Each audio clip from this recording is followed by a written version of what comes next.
Bonjour, camarades, frères et sœurs.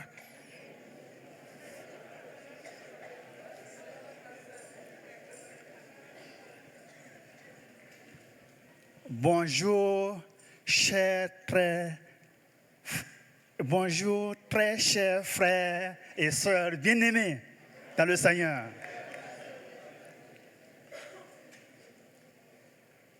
C'est la marque de l'apôtre Paul de saluer les frères et les sœurs à qui il écrivait.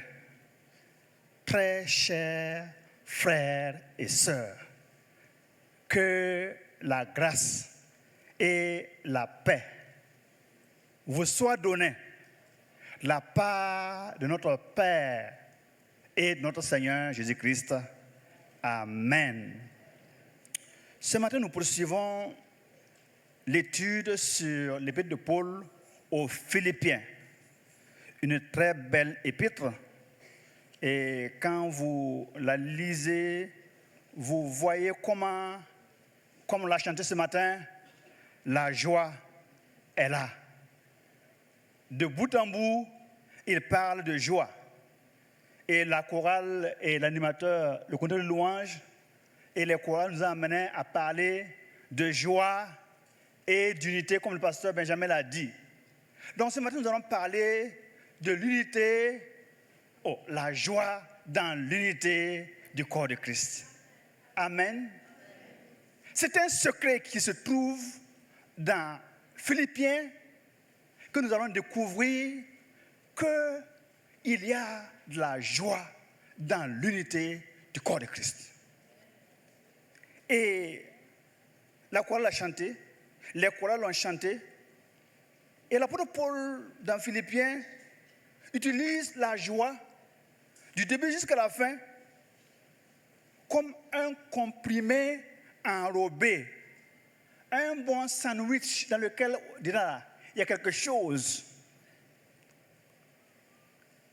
pour transmettre un message profond. Je lis comme titre de ce message: un peu plus d'humilité pour plus d'unité.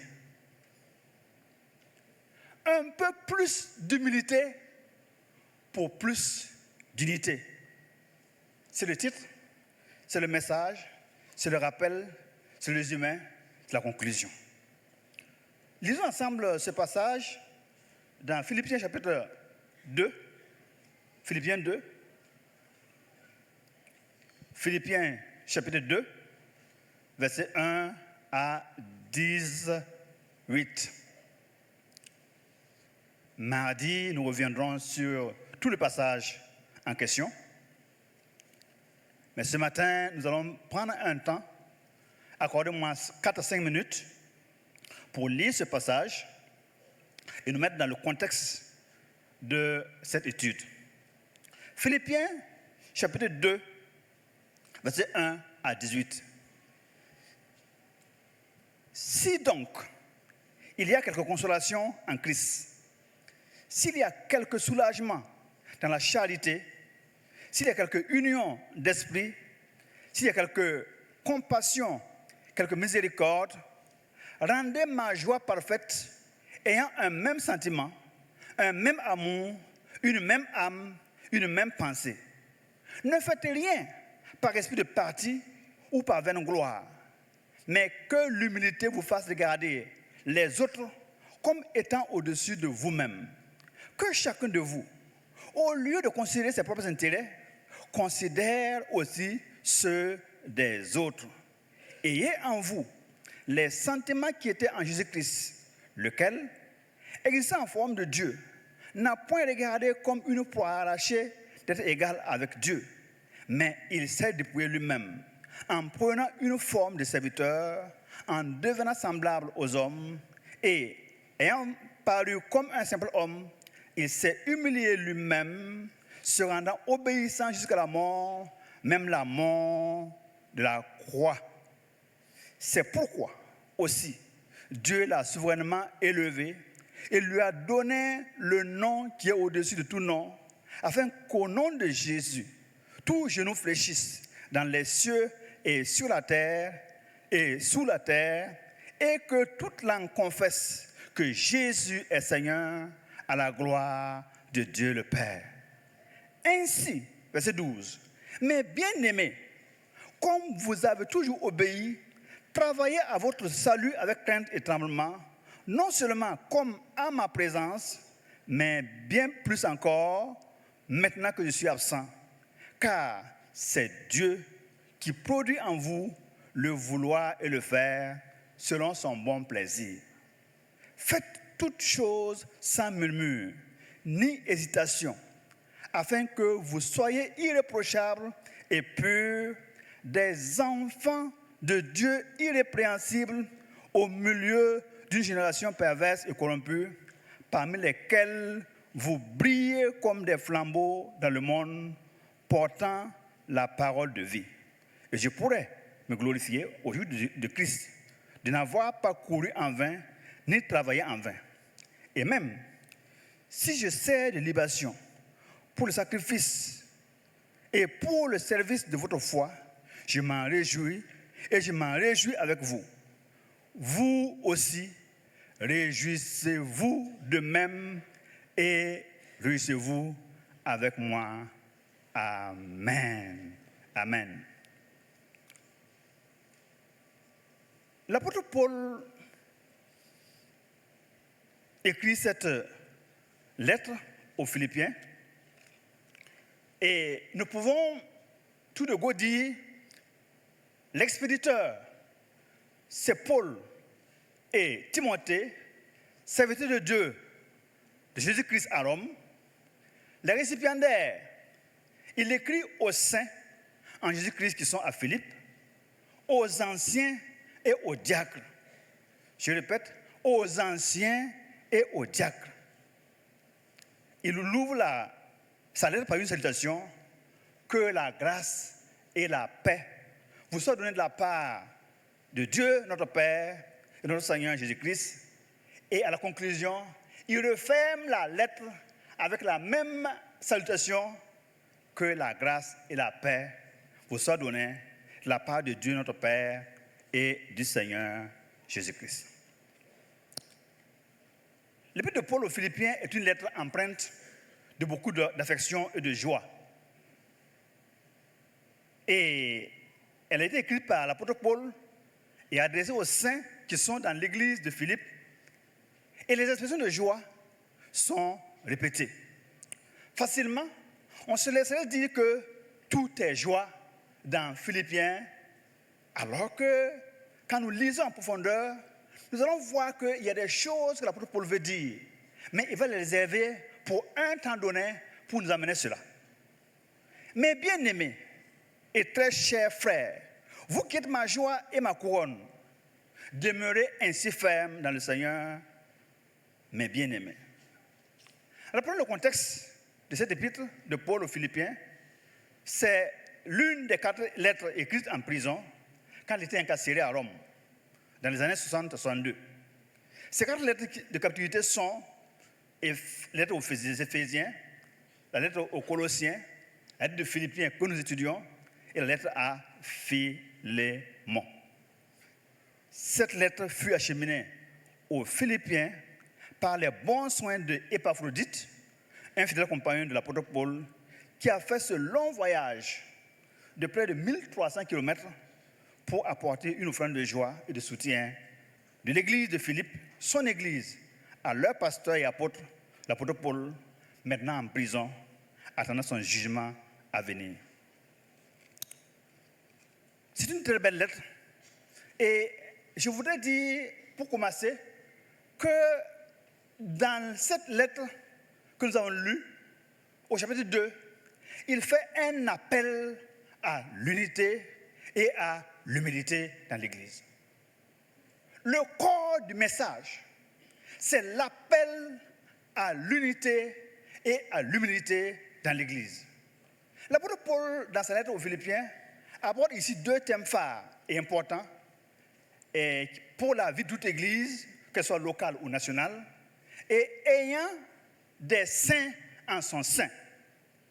L'unité de l'Église, et l'unité des membres, l'humilité des saints, des anciens, des diacres, des pasteurs, des serviteurs de Dieu. Donc c'est comme deux thèmes en un, ou bien un thème en deux, comme vous le voulez. Et comprendre le concept de l'unité spirituelle nous permet de comprendre de quoi il s'agit ici. Ce thème est pertinent pour toute l'Église. Toute Église est une structure organisationnelle, congrégationniste, comme chez nous, l'Assemblée de Dieu. Et ceux qui ont suivi la leçon biblique savent que la leçon biblique du mois de juin porte sur l'unité de l'Église. Un seul corps et plusieurs membres. Donc, si vous voulez continuer ce thème, tous les dimanches du mois de juin, rejoignez l'école des dimanches à la petite salle et vous allez pouvoir partager la pensée de l'Église et du Seigneur Jésus-Christ sur l'unité de l'Église. Un seul corps, plusieurs membres.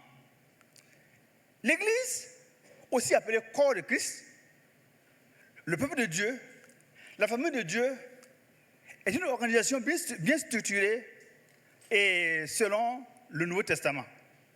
Et quand nous lisons dans 1 Corinthiens 12, 12, il est dit, car comme le corps est un, et a plusieurs membres, et comme tous les membres du corps, malgré les nombres, ne forment qu'un seul corps, ainsi en est-il de Christ.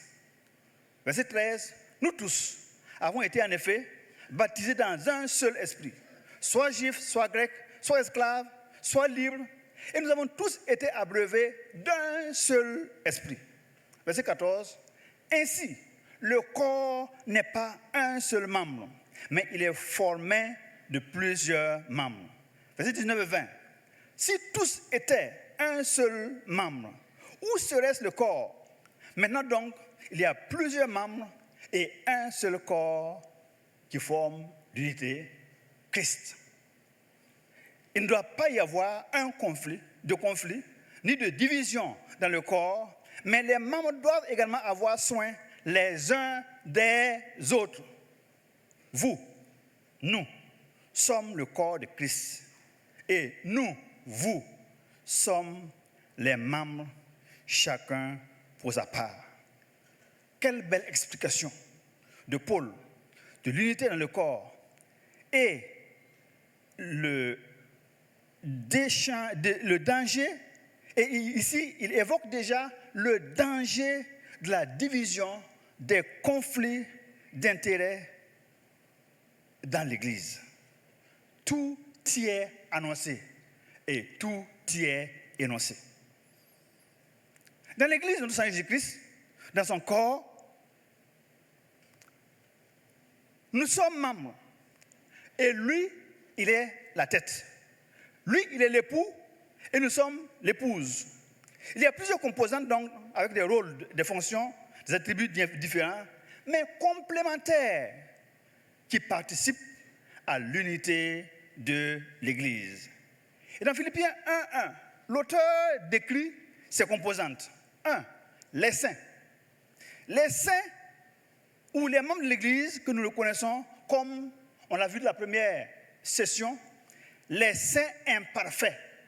Nous sommes des saints, mais des saints imparfaits.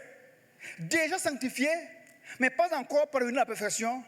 Déjà saints, mais pas encore parfaits, se sanctifiant encore et encore pour parvenir à la perfection au jour du Seigneur. Et c'est pourquoi l'apôtre Paul pouvait dire aux Philippiens 1:6, je suis persuadé que celui qui a commencé en vous cette belle œuvre la rendra parfaite pour le jour du Seigneur Jésus-Christ. Quand Dieu commence une œuvre, il l'achève, il la parachève. Mais ça ne veut pas dire que parce que Dieu a commencé, il n'y aura pas quelques yim à l'intérieur. Et quand ces choses arrivent, le corps de Christ, l'Église, le chrétien, doit pouvoir lever les yeux et dire, je suis persuadé que Seigneur, C'est toi qui as commencé cela en moi, chez moi, en nous. Tu l'achèveras, tu la parachèveras pour la gloire de ton Saint-Nom. Et l'apôtre Jean pourrait dire dans Apocalypse 22, 11 à 12, il lance à l'Église un vivant appel à la persévérance et au perfectionnement en Christ et à la croissance spirituelle. Que celui qui est injuste pratique encore l'injustice. Que celui qui est souillé se souille encore. Que le juste pratique encore la justice et que celui qui est saint se sanctifie encore. Dis à ton voisin que celui qui est saint se sanctifie encore.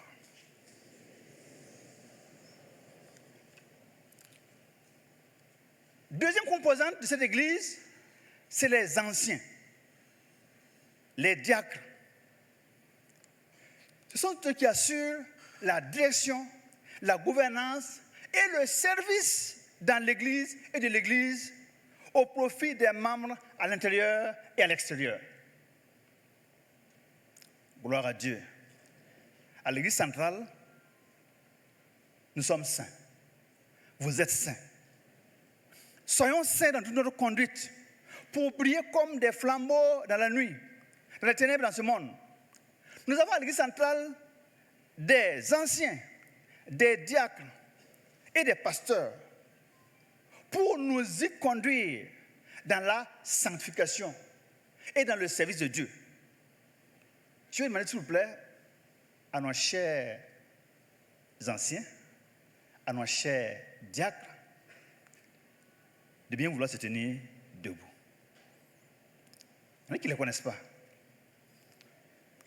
Voilà. Ils ne sont pas tous là. Mais pour leur service, pour leur engagement, nous voulons reconnaître que Dieu a placé dans chaque église locale des anciens et des diacres pour un service au sein. Ce matin, nous voulons reconnaître votre engagement, votre diligence, votre don de soi pour que l'Église, peuple de Dieu, marche dans la vérité et dans l'unité. Asseyons-nous, merci. À l'église de Philippe, comme je disais, il y avait des saints, des anciens, des diacres. Et l'apôtre Paul, fondateur et pasteur de cette église, ne cite pas de pasteur principal ou assistant dans cette lettre, mais en lisant entre les lignes, on découvre qui il est. Plus loin, on nous parlera d'un certain Épaphrodite, qui est, au moment de la rédaction de la lettre, avec Paul et Timothée à Rome, et qui sera de retour bientôt, porteur du courrier à Paul et à sa propre église. Dans nos églises locales, dans nos dénominations, nous sommes ensemble, appelés assemblée de Dieu. Mais sommes-nous unis comme les 120 dans Actes 2, 42 et 47? À la Pentecôte, ils étaient assemblés ensemble au nom de Christ, dans le même lieu. Et ils priaient et persévéraient dans la prière quand le Saint-Esprit est descendu sur les 120 à la chambre haute. Ces commentateurs ont établi un lien de cause à effet entre leur unité spirituelle suite à la Pentecôte et l'accroissement subséquent de l'Église primitive et l'affermissement de nombreux convertis. Et surtout, leur résilience face à l'épreuve par la persécution des Juifs suite à l'effusion du Saint-Esprit sur les 120. L'unité dont nous parlons est spirituelle et ensuite elle est visible. L'Église est un corps composite, comme on l'a vu, et les composants sont les saints, les anciens, les diacres, les pasteurs. Tout est dit. Mais ce n'est pas parce qu'il y a toutes ces choses qu'il y a unité. Il faut de la cohésion et de la cohérence. La cohésion des saints au sein de l'Église. La cohésion des anciens en son sein. La cohésion des diacres en son sein. La cohésion des pasteurs en son sein. Et enfin, réaliser le vœu cher de Dieu. La cohérence de tout l'ensemble d'unité du corps de Christ. Cependant, cette unité demande aussi, comme je le disais tantôt, la cohérence entre les différentes entités qui la composent. Et même, chaque acteur a besoin d'une dose d'humilité, une dose d'amour, une dose de respect et de considération pour les autres, comme des liens forts de notre unité. Et ces choses dont nous avons besoin pour l'unité, nous pouvons les trouver dans Galates 5,22, le fruit de l'esprit. Le fruit de l'esprit donc permettra au corps de Christ de pouvoir être unis et un dans le même esprit, dans le même corps et pour le même Dieu. Contrairement à ce que beaucoup croient, l'unité et l'humilité dont parle la Bible est plus facile à lire et à le dire et même à le prêcher qu'à le faire. Il faut des sacrifices, l'abnégation individuelle, un don de soi, un don de notre humilité, de la charité, pour réaliser l'unité dans la famille, l'unité dans l'Église, l'unité dans le pays, pour réaliser la cohésion et la cohérence entre les différentes entités qui composent ce grand ensemble pour qu'il soit homogène. C'est un grand défi, c'est un grand boulot de maintenir aussi l'unité quand elle est là. Quand elle n'est pas encore là, c'est un combat. Mais quand elle est là, il faut la maintenir. D'où la tâche et le rôle, combien noble, exaltant et important, des anciens, des diacres, des saints, ensemble avec les pasteurs, pour travailler et cultiver ensemble l'unité, même dans une église locale. Cela demande la grâce de Dieu. À plus forte raison, l'unité dans tout l'ensemble d'une grande église, d'une grande dénomination. Cette unité peut être mise à mal par des adversaires extérieurs, comme à Philippe, ou infiltrer l'intérieur par des faux docteurs, des faux prophètes, ou même elle peut être mise à mal par les œuvres de la chair. Je voudrais encore souligner que l'unité a des composantes ingrédients qui lui sont favorables. C'est l'humilité, c'est la charité, c'est le respect de la considération des autres, c'est l'amour du prochain. Et cela, nous pouvons le trouver dans Galates 5,22. Et du même coup, vous voyez se dégager, se dessiner aussi les ennemis de l'unité. Dans ce collimateur des ennemis et obstacles de l'unité, il y a les divisions, les disputes, les jalousies, les querelles, les sectes, l'esprit partisan, les partis pris, les conflits d'intérêts. Moi, et pas les autres. L'égoïsme, l'égocentrisme, l'inimitié, le complexe de supériorité, le mépris des autres, la calomnie, la méchanceté, rendre le mal par le mal. Je vais m'arrêter ici et dire à ton voisin et les choses semblables. Que nous trouvons dans Galates 5,19.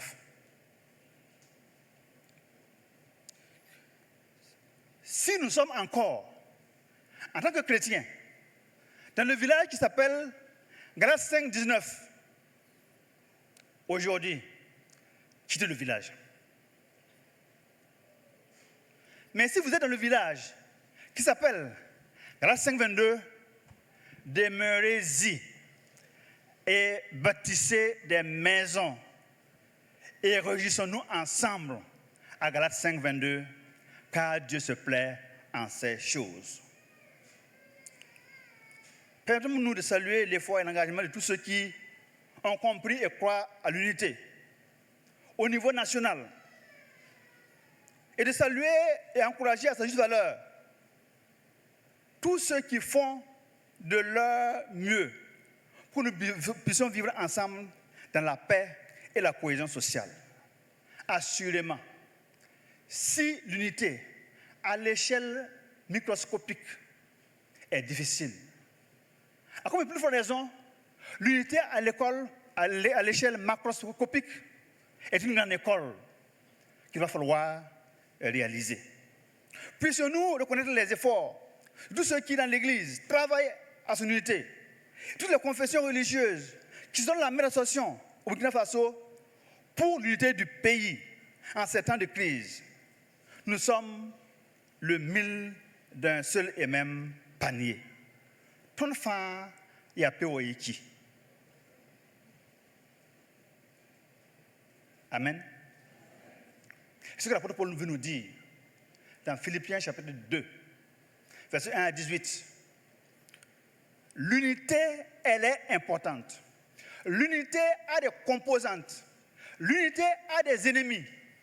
Mais le facteur qui permettra à l'unité de se réaliser, c'est quoi?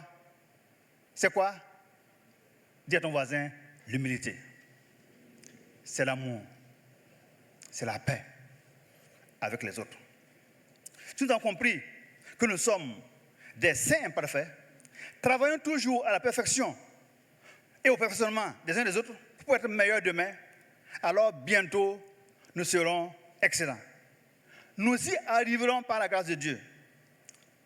Le meilleur est en train de venir, mais il faut de l'humilité. La tâche des anciens, des diacres, des pasteurs, est donc de conduire les saints comme le troupeau de Dieu. Et paître le troupeau de Dieu, comme le dit l'apôtre Pierre dans 1 Pierre 5, 1 à 4, que nous allons lire mardi. Posons-nous une question. Dans cette lettre aux Philippiens, l'apôtre Paul enseigne, exhorte les Philippiens pour les édifier, ou bien il est en train de préparer le terrain pour résoudre un problème qui est à l'église de Philippe. Jusqu'à présent, on ne voit pas de problème. C'est la joie. Mais quand vous lisez entre les lignes, et ceux qui ont lu déjà toutes les épîtres savent qu'il y a un petit problème à la fin. Et l'apôtre Paul semble comme un grand communicateur qui prépare le terrain pour apporter quelque chose de lourd et que ceux qui vont écouter, entendre, puissent le recevoir dans la paix et le considérer comme quelque chose qui vient de leur apôtre et qui est digne d'être reçu et considéré. L'unité. L'apôtre Paul le vient à plusieurs reprises. Dans 1 Corinthiens 12, dans Romains 12, il exhorte le corps de Christ à l'unité. Et pour illustrer cette unité parfaite, cette humilité parfaite, il va illustrer ici par un modèle, par excellence, le modèle de notre Seigneur Jésus-Christ. L'unité de Dieu, le Père, Dieu le Fils, Dieu le Saint-Esprit, où Jésus a dit « Moi et le Père, nous sommes un », est un exemple de l'unité et de l'humilité que l'apôtre Paul veut faire comprendre aux Philippiens. Comme vous le savez, le pasteur l'a lu ce matin lors de la Sainte Seine dans Jean 13, l'humilité de notre Seigneur Jésus-Christ qui se lève, lui le maître, se ceint et lave les pieds des disciples. Quelle humilité! L'humilité de notre Seigneur Jésus-Christ est manifestée à travers sa naissance. Il prend un corps et s'incarne parmi les hommes. Sa vie, il vivait avec les hommes. Et même plus, il allait et mangeait avec les gens de mauvaise vie. Et même plus, il prend un linge dont il est saint et il lave les pieds de ses disciples. Dis à ton voisin, quelle humilité! Si Jésus, le Fils de Dieu, exprime une telle humilité envers ses disciples, envers ses semblables, une grande leçon pour nous, en tant qu'Église, de savoir que sans lui, nous ne sommes rien. Sans Jésus, nous ne sommes rien.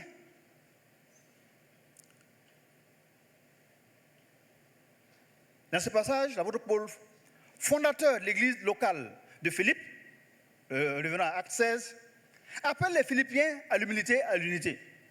Aujourd'hui, quand vous regardez les grands posters, les grandes communications, on va dire le grand homme de Dieu, l'apôtre fondateur Paul. Ici, l'apôtre Paul se présente comme le serviteur de Jésus-Christ et même parfois le prisonnier de Jésus-Christ et même l'esclave de Jésus-Christ. Quelqu'un dit là, il est trop modeste, mais disons, il est très modeste. Certes, Philippe, comme toutes les églises, a des défis, des problèmes externes, internes, voire interpersonnels. Nous verrons mardi, et a toujours besoin des anciens, des diacres, des pasteurs en son sein, et surtout l'apôtre Paul, et surtout l'aide du souverain pasteur, le souverain berger, comme le dit 1 Pierre 5, le Seigneur Jésus-Christ, pour que cette église reste une église à la gloire de Dieu seul. La recherche d'unité fera toujours face à des obstacles, à des défis. L'unité africaine est un défi. L'unité au Burkina Faso est un défi. L'unité dans la famille est un défi. L'unité dans une entreprise est un défi. L'unité dans une église locale est un défi. Cet appel à l'unité et à l'humilité dans l'église, voire l'église de Philippe, nous rappelle que toute entreprise visant l'unité organisationnelle de sa structure, une famille, une église locale, une entité nationale, ou la recherche de l'unité à l'échelle nationale, régionale ou supranationale, comme le Burkina Faso, l'Afrique de l'Ouest et la zone Afrique, a toujours été une problématique. Depuis que l'on parle de l'unité africaine, on entend toujours. L'écrivain Samuel Beckett a écrit un livre, Waiting for Godot. On attend toujours. On attend toujours cette unité qui tarde à venir. Et nous prions qu'elle vienne. Amen. L'unité du Burkina Faso, on attend qu'elle vienne. Amen. Mais il y a un gros travail à faire. Et le Seigneur nous donne dans Philippiens le secret. Travailler répétez, travaillons dans l'humilité. Les grands défis, pour ça que l'unité, je vais les citer. Les divisions, on l'a vu. L'orgueil, on l'a vu. Le manque d'amour, on l'a vu. Et tout cela sont des choses qui ne participent pas à créer et maintenir l'unité dans une entité. Ce matin, nous prions que la grâce de Dieu nous aide à comprendre que Dieu a un projet pour l'humanité. C'est l'unité. Car Dieu même est un. Et Jésus a prié que ses disciples soient un, comme lui et le Père sont un. Donc, chercher l'unité, prier pour l'unité est donc une vision biblique et elle est scripturaire. Et ce matin, je voudrais dire ceci. Un peu plus d'humilité pour plus d'unité. Dis à ton voisin, un peu plus d'humilité pour plus d'unité. En conclusion, chers frères, chères sœurs bien-aimées, très chers frères et très chères sœurs en Christ, notre Seigneur, l'apôtre Paul exhorte l'église de Philippe, les saints, les anciens et les diacres, à être purs et irréprochables,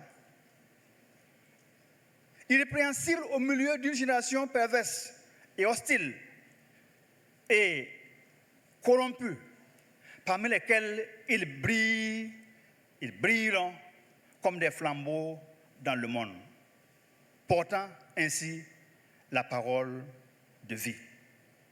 C'est notre thème de l'année 2026. Chers frères et chères sœurs, quittons Galates 5, 19 et demeurons dans Galates 5, 22. Aujourd'hui, le monde des ténèbres, cette génération perverse, hostile et corrompue, elle nous regarde. Elle attend de voir des enfants de Dieu, des saints imparfaits que nous sommes, l'unité, l'humilité, une église humble, portant le flambeau de l'amour fraternel, et des saints imparfaits qui se pardonnent les uns les autres comme Dieu nous a pardonnés en Christ, Jésus-Christ, et comme on l'a dit ce matin, en lavant les pieds les uns aux autres. Oh, quelle belle réforme ce sera. Quel beau réveil surviendra et quel rayonnement l'Église connaîtra si l'Église et les saints et les serviteurs de Dieu étaient plus humbles et plus unis. Baissons nos têtes et nous prions.